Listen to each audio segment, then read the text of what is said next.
this little janky setup on the deck here of the condo that we're staying in Sun River. And I just wanted you to get a chance to see the beautiful, beautiful snowfall that's coming down, so you have some idea of how cold I am while I talk to you and take you through this practice. So if you're seeing this video, you know that I have decided to suspend in-person classes for the interim until we figure out where we are with the COVID-19 virus and the outbreak in Santa Cruz County, and just trying to mitigate and make sure that your health is really taken care of. So I'm going to begin by doing a couple YouTube videos just to do a really short practice, so you've got this if you're at home. And I think home practice is a really important part of our well-being, as we can't meet in groups. And then I will, once I'm back in Santa Cruz, I will figure out how to live stream my actual classes and what that schedule will look like and all that, but we won't worry about that right now. So what I'd like you to do is, you can see that I have minimal props with me on vacation, which is typical for me. I'm able to do my practice without a whole lot of props. I don't have to have a lot of stuff, and I just sort of use what is available. So here's a quilt, and here's a pillow. And I don't typically do my practice in 30-degree weather or 25-degree weather, but the best lighting is out here on the decks rather than inside. Plus my whole family's inside. I don't really want to do this in front of them. I also have on socks, which is unusual, yeah, to do my practice in. But again, I'm going to wear them for this practice today. This should be about 20 minutes. So what I'd like you to do is come into a seat that is comfortable for you, and I'm sitting on a quilt that's folded and a pillow on top of that. And you can change your position, as you well know. In my classes, once you're there, you don't have to be there. And I just want you to move a little bit once you're in the seat and figure out where your weight is, on your right pelvis or your left pelvis, and how your shoulders are sitting above your pelvis, whether your ribs tend to be over postured. Can you get your ribs over your pelvis? Now you're going to close your eyes.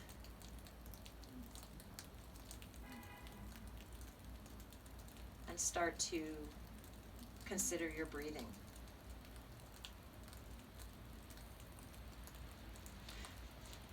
Always, whether we're in a crisis situation or we're in our sort of day-to-day life, we always have the opportunity to come back to the breath. So we allow what we are feeling to come up, right? I'm not trying to push fear away. I'm just really working to make it my friend, to welcome it as part of the array of emotions and feelings that I have.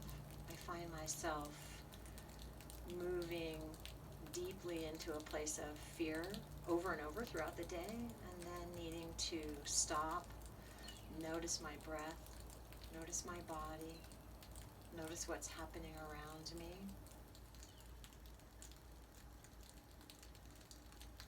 And for me personally, coming to a place of gratitude, coming to a place of, I'm grateful for what is happening right in this moment.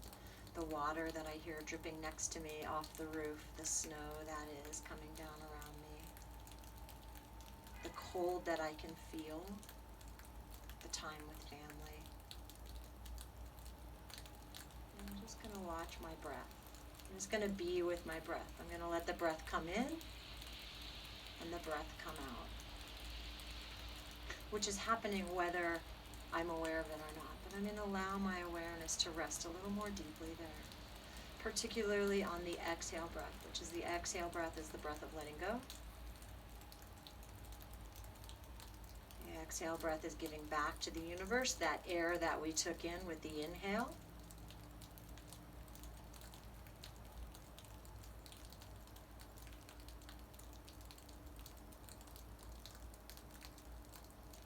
Relaxing the jaw, relaxing the eyes, softening the shoulders.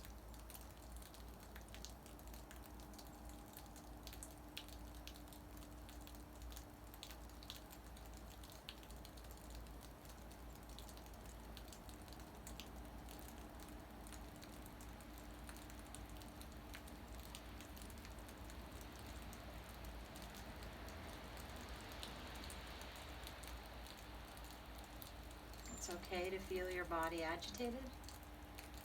It's okay to feel your mind agitated. It's okay to sit through this first few moments in total agitation. Just stay with it.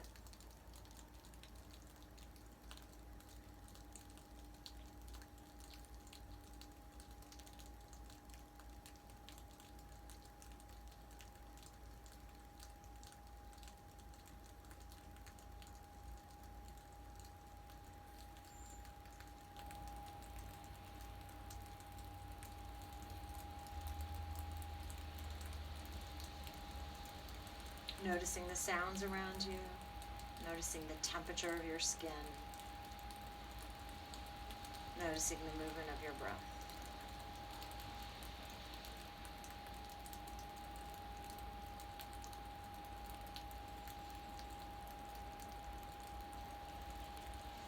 Bring the palms of the hands together at your heart.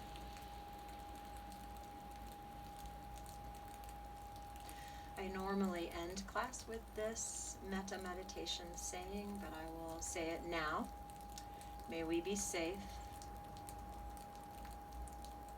May we be healthy. May we be free from suffering. And may we be filled with loving kindness. Release your hands and gently open your eyes. Feel free to change your seat. Can you interlock your fingers? Maybe you have gloves on. Send your arms up to whatever degree they feel comfortable. Remember, this is shoulder flexion, where my arm is coming in to meet the scapula and the collarbone. This is called shoulder flexion. So for some of us, it may be here. It may even be here that feels good, right? Wherever it is, can you bring your head forward and down for a moment? And maybe you turn your head a little bit, maybe you don't. Right? Make sure there's space between your shoulder blades. You're not squeezing them together. And maybe you go a little bit side to side in the ribs, just noticing, just playing with. Keep with your breath. Maybe go forward and back a little bit. Just to bring a little bit of movement. Here I am. I'm in my body. Here I am. Here it is. Here's my body. Here's the moment. I'm going to release the arms. And I'm going to bring my head up. Good. Some of you will be able to put your feet on the floor, and you'll be able to stand up from a squat position. Some of you will have to use a hand. That's fine. I'm going to move my trusty quilt and pillow out of the way, and I'm going to come to standing in Tadasana. And in Tadasana, when I stand, I'm going to place my feet comfortably underneath me so that there's enough width that I feel my center of base can support the whole mass of my body. I'm going to drop my shoulders down. Good, so back neck long, which means that the base of my skull goes up as my chin comes in. Decrease the angle of the rib cage forward. And for all my butt tuckers, get your pelvis right on top of your legs. Ah. Inhale, raise your arms. Now again, this raising of the arms may be more out here. That's fine. You can do the side bend with your arms not all the way above your head. I'm going to take my wrist, doesn't matter which wrist it is, I'm going to pull it to the opposite side, rounding gently into a side bend. What I'm going to look for here is not to go into a back bend while I do it, right? But really be aligned over my pelvis. And then I'm going to bring myself up. I'm going to do the same on the other side. So I'm going to take the other wrist, and I'm going to pull over into a little bit of a side bend. Good. Nice.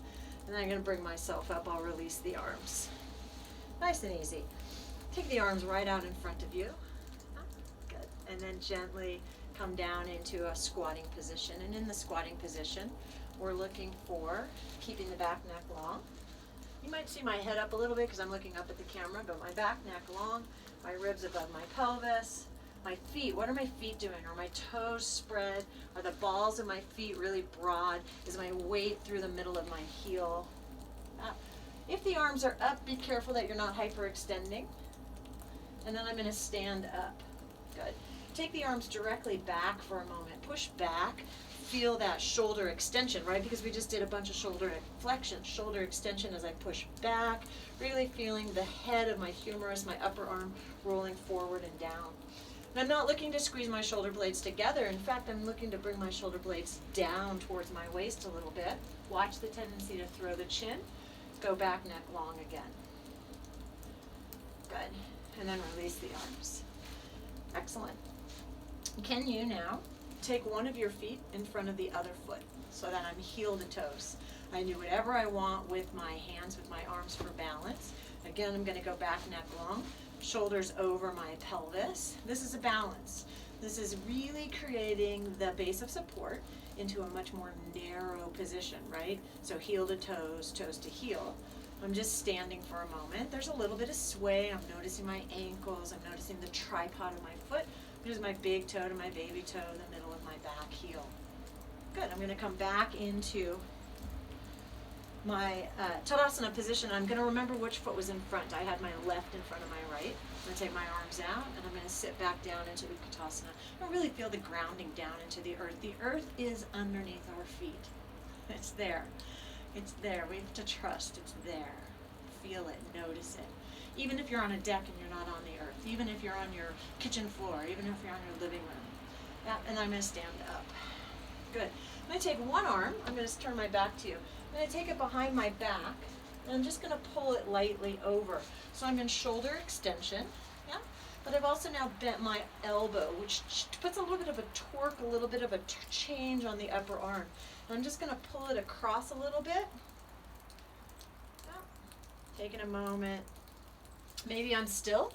Maybe I'm absolutely moving a little bit side to side. Yeah, good. I'm going to release that arm, and I'm going to do the same with the second arm. So I'm going to take it, pull it across a little bit. Drop the shoulder, back neck long. Maybe I move a little bit side to side. Maybe I'm absolutely still in my Tadasana.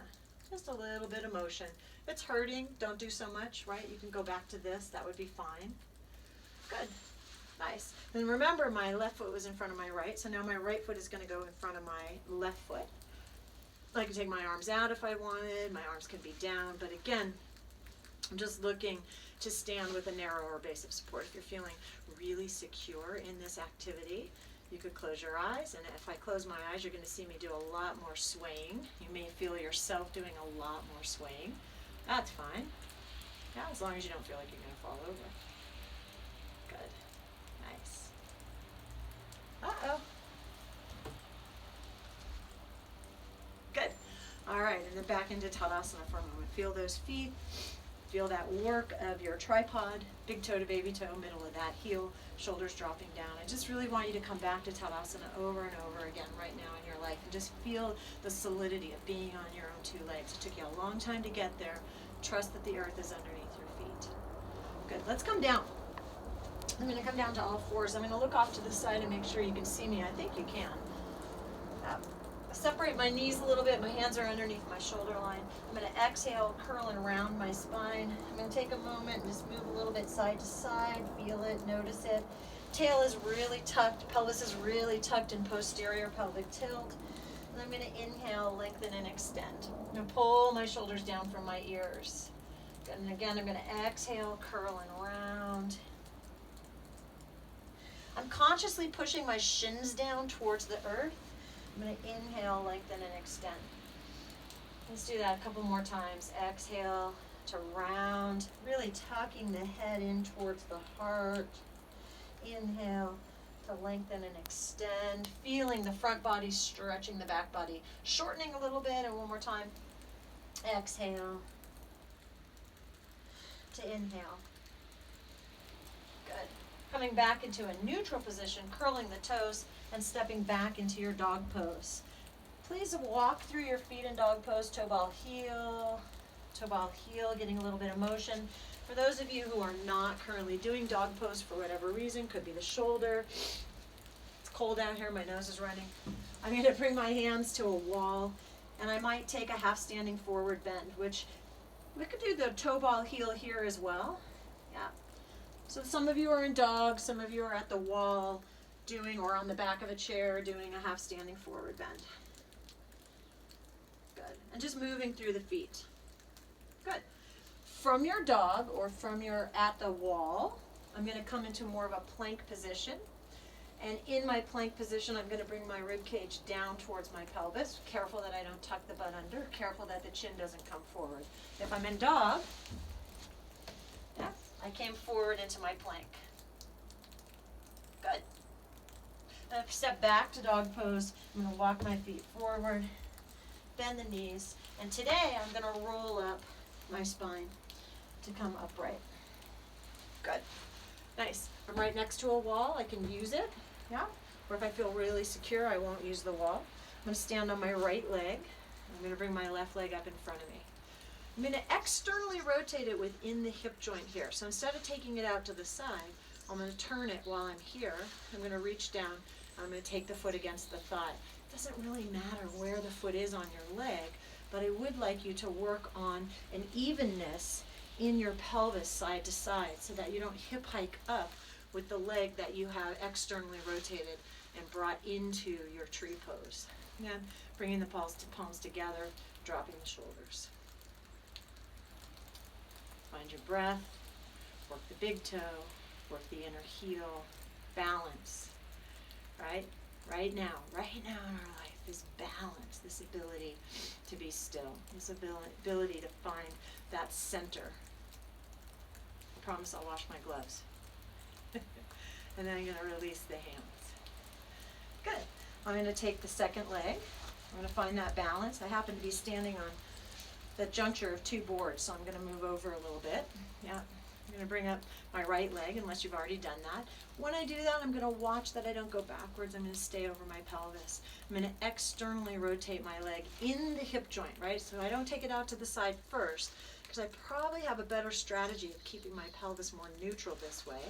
And then bring my foot up. Again, I'll show you it low on this side. My foot can be low. I'm going to bring my palms together. Palms together at the heart just seems like the right thing for me today. Just right here. Yeah, soften the jaw. Keep the eyes on the horizon. Drop the shoulders. Vrikshasana, the tree pose. Good. Back neck long. Listening to the ankle that you're standing on, listening to the foot you're standing on. Releasing the hands and coming down. Stepping the legs apart. This ought to be interesting with socks. Stepping the legs apart. I'm going to turn my right leg out. Yeah. And really work the right big toe and the outer foot. And I'm going to bend my right knee. So there's so much more going on than bending the right knee, which is the cue we often give in yoga is bend your right knee as you move into warrior two. But remember, what's happening is you're moving away from the back foot, right? Not only that, but there is this tremendous amount of load going down through your spine, into your hips, into your legs. So as you do this, and your ankle, let's talk about the foot, let's talk about the ankle. Your foot and your ankle are absorbing the load. They are talking back to the pelvis. They are giving the pelvis, they are giving the hip joints, they are giving the spine feedback from the ground. Feedback would be better if I was barefoot. So I'm just going to move in and out of it a little bit. And what you may see when you watch, if you watch me do this, you may see that my knee goes a little bit forward over the toes. Is this a bad thing? My knee's quite happy doing it. Right? It's not bad, it's not good. Just notice, right? Just notice. So then I'm going to come down into that warrior two. And I'm really going to feel the length here. I feel a lot of length because I spent a couple days skiing recently. So my quadriceps are saying, hello, Lord Broderick Burr. I'm going to take my arms out classically, right? I'm going to be careful that they're not too far back. I'm going to really reach through them. And I'm going to turn my head to the right because you know why? It's beautiful out there. It's snowing. So as you do this with me, you can imagine being on a very cold deck with the beautiful snow coming down. When I push through my feet, I'm going to stand up. I'm going to shift so that my left leg is turning out. Let me check my timer here so I know where I am in terms of time. And then again, I'm just going to move in and out of warrior two. Just nice and easy. Just moving in, moving out. All right, it's a very short 20-minute-ish grounding practice. Just moving in and I'm moving out. And again, as I move in and out, it's more than the left knee bend. It's the weight of my trunk coming down into my pelvis sitting on my legs, and then it's the feedback of the feet and the toes and the arches and the ankles speaking to my hips and my spine via the nervous system. Now, this did not work. I have no idea how long I've been doing this. Yeah. I need a lunch. And then I'm going to come into this warrior two. I'm going to open the arms, but this time I'm going to externally rotate them so that my arm bone really rolls in the shoulder joint, the glenohumeral joint, and my palms turn up. Then I'm going to take my thumbs, wrap them to the inside, and make little fists. So when I do that, when I make that fist, I'm going to make sure I don't bend the elbow. I'm going to keep the elbow really long. Yeah. I'm going to turn my head to the left. Not quite the view, but that's okay. And then I'm going to open my fingers. And this time I'm going to bring my fingers in and put my thumb on top and then flex my wrist. Because remember, in yoga practice, there's a lot of wrist extension, but we don't do a lot of flexion, which is this. So this is flexion, that's extension. So all of my planks are extension, my dogs tend to be extension, all the stands tend to be extension. And we don't do a lot of flexion, which is to pull the fingers towards the forearm. Good, and then I'm gonna come up. Now listen, if you're not happy in Parsharita Padasana, go again to the wall and do a half standing forward bend. I'm gonna bend my knees, shift down. Yeah, so again, the load of my torso, my trunk is coming down into my pelvis, and I'm gonna shift forward. I can take my hands to the floor. If you can't, you just bring something in, that's here, and then I'm gonna work my feet down into the floor to lengthen my legs. I know, this isn't really yoga, but I really like this to go side to side. It's yoga if I say it's yoga, maybe, huh? And then I'm gonna bend my knees. And then again, I'm gonna lengthen. And I'm gonna bend. Because really, for me, the end point of Parsharita is not as important as moving through the action of the hamstrings and the calves lengthening, and then shortening, moving in and out. Yeah? But if it feels good to me, I can stay there. I'm gonna pay attention, make sure my weight is not back behind the heels, but right over my feet. My toes are getting really cold. Then I'm going to bend my knees, and I'm going to place my hands on my knees. I don't know if you can see it in my down jacket, but what I really don't want to do is be here. I'm going to really work to get my ribs and my pelvis aligned. And then when I stand up, it's not from the shoulders, it's from the feet. Good. Then I'm going to bring my feet together, back into Tadasana, drop my shoulders down. Take a moment, take a couple breaths. Feel yourself in the practice, in the moment. We'll do one more standing pose. Take your feet wide. Turn your right leg out. So we went in and out of this position, right? So our body says, okay, I remember that. I'm going to bring my right elbow to my right knee. I'm going to take my left arm back. Turn your left palm forward and sweep out towards me, towards the video, towards the computer, towards whatever you're watching this on, and lengthen your arm by your ear. Watch this shoulder down here, right? Drop it from your ear. So maybe you can go low, or maybe you have yoga blocks at home and you want the yoga block there. Do that, that's fine. All right, but really keep the left side reaching, push into that left foot. Good, now, before I lift my torso, I'm gonna push my feet into the ground, and that's how I'm gonna come up. Change sides, left leg out. Good, I'm gonna move my left knee into that, move my pelvis, move my spine into that warrior two position. And just come over from my pelvis, bring my left elbow down. I'm going to reach out towards whatever device you're watching this on, so that the right arm comes up by the ear. So I'm in extended angle pose. One of my favorites. I'm going to put the left hand down, that would be fine. And I'm going to really broaden my right toes, my right instep. Yep. If you get into this position because your hand's on the ground, I'd suggest strongly that you stay up. Yeah? Stay up and really go for length in that right side. Reach, feel the earth under your right foot, and reach out there into the future. Good, and then again, feet on the ground. You're going to push from the feet to stand up and bring your feet in, back into Tadasana pose. Good, okay. Let's just take a couple more minutes before we end. Again, my fabulous yoga mat is this old quilt that's here at the condo. I'm just going to do this. And the pillow is too much for underneath my head.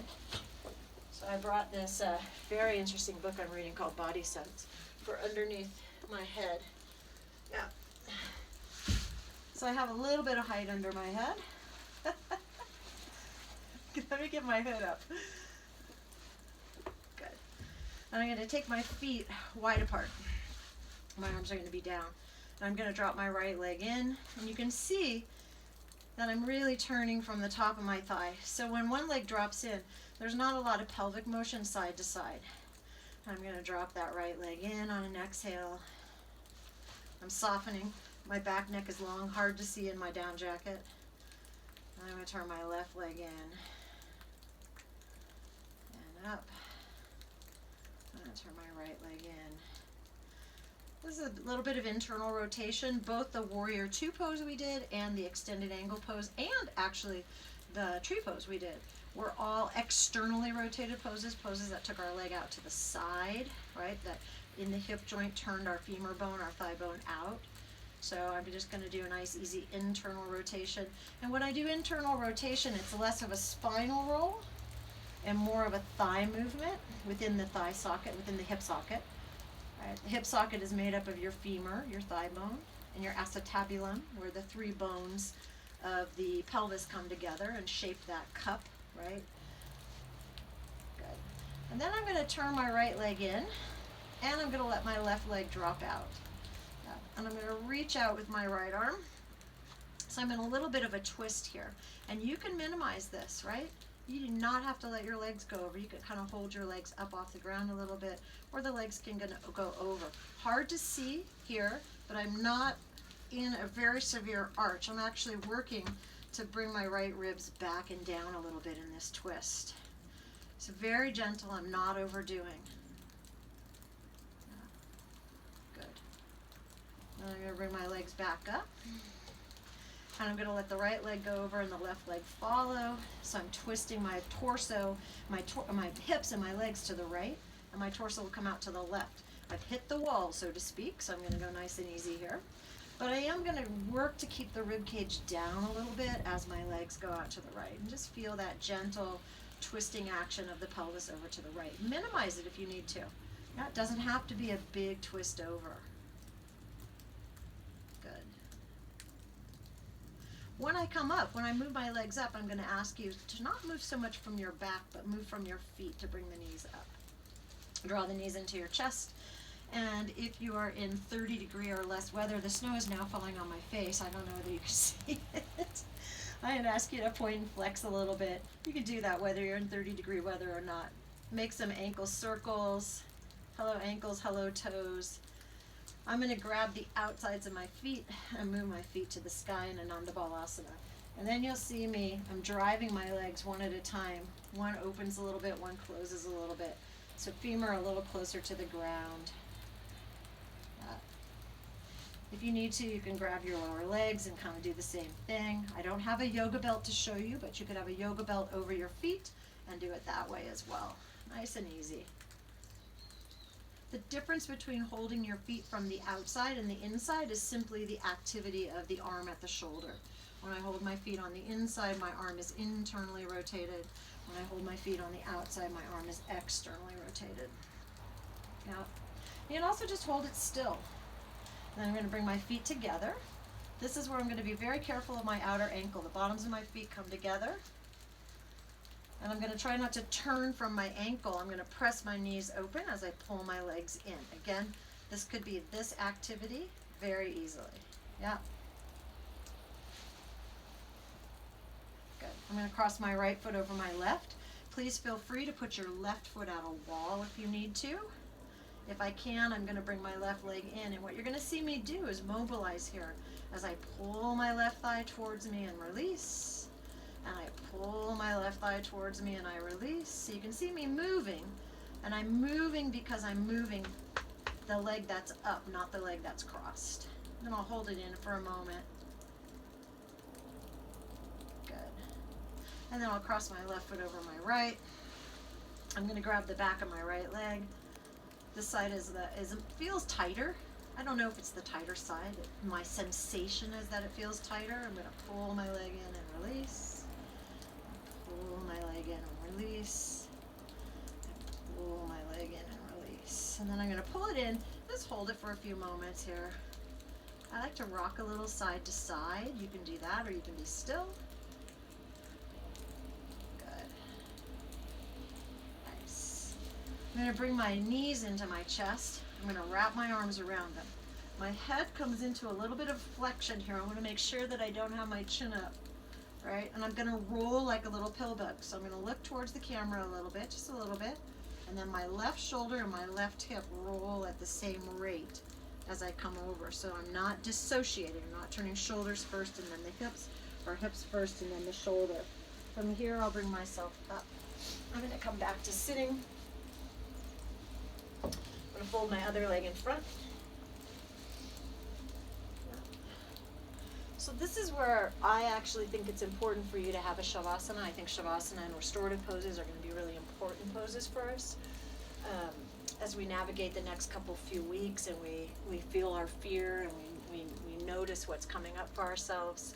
I'm not going to do that in this video, so if you would like to do a 20-minute or a 10-minute even Shavasana, I'd like you to pause the video, because if you don't, another YouTube video comes up, I think that's what happens, and then you'll hear sound. So pause the video, set a timer, a self-timer for 10 to 20 minutes. 20 minutes is what my teacher Judith Lassiter says is the right amount.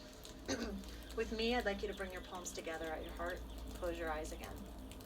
And just notice, like in that small practice, it wasn't that difficult, we didn't do anything amazing, there were no circus tricks, but in that practice, just notice how you moved back into your body, and maybe for a few moments you forgot about the concern, or maybe the concern came up and you were able to say, oh yeah, there's my really cold foot, whatever it was. Just take a moment, bow your head forward if you would. And if you're going to go into Shavasana, it's fine to go into Shavasana from this. May we be safe. May we be healthy.